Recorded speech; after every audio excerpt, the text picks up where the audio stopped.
Hi guys, continuing on from quadratics, this lesson is about solving quadratic inequations. Remember, inequations are ones where you see an inequality sign, less than or equal to, greater than or equal to. You need to treat the equation as normal to find the roots of the equation. Then we need to represent the equation on a graph. Okay, and then looking at the graph, we can just see where the inequality is true. Really important that what I'm doing here is actually different, to the Walker book. So you might prefer the way that Walker does it, or you might prefer this way. It's entirely up to you. These two examples are from Walker. I'm just going to do them a different way to how the Walker book does it.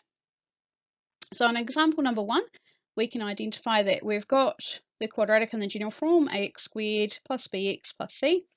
So we can find a equals 1, b equals -3, and c equals -10. Okay, then from our graphics calculator, we get x equals -2 or 5. These represent the roots of the equation. So when we draw this, okay, we've got one of our roots here at -2 and another one at 5. Probably should have drawn the graph first. Okay, and we know our graph goes that way round because the coefficient of x squared was not negative.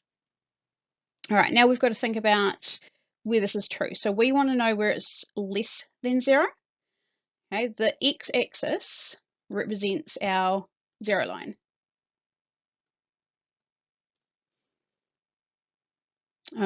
Represents 0, not x equals 0, represents 0. Okay, so on this graph, the places where it's less than 0, so under the x-axis, is through here. Sorry, pushing a little bit hard there. Through there is where this inequation is true.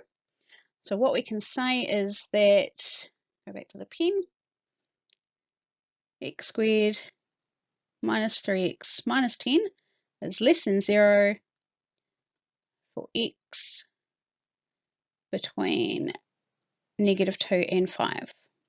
Okay, and if we're going to write that properly mathematically, it doesn't actually matter which way you write it in the exam, you can write it like that. Going on in mathematics, though, you should become comfortable with writing like this. Okay, so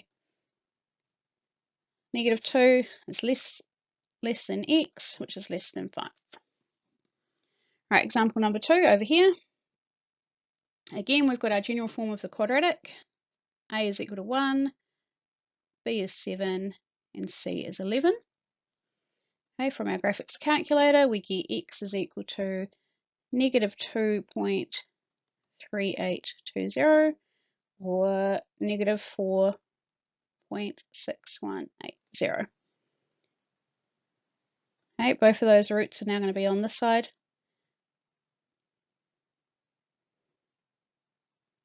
With the -4-ish one there and the -2-ish one there.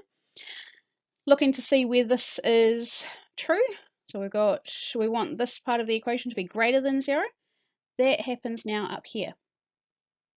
Okay, when we're above the x line. Okay, this part of the graph is when we are lower than this. So that means for x values less than -4.6180. And then this part of the graph here is up higher on the x-axis than this. So x greater than -2.3820.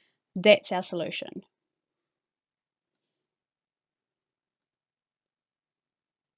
All right.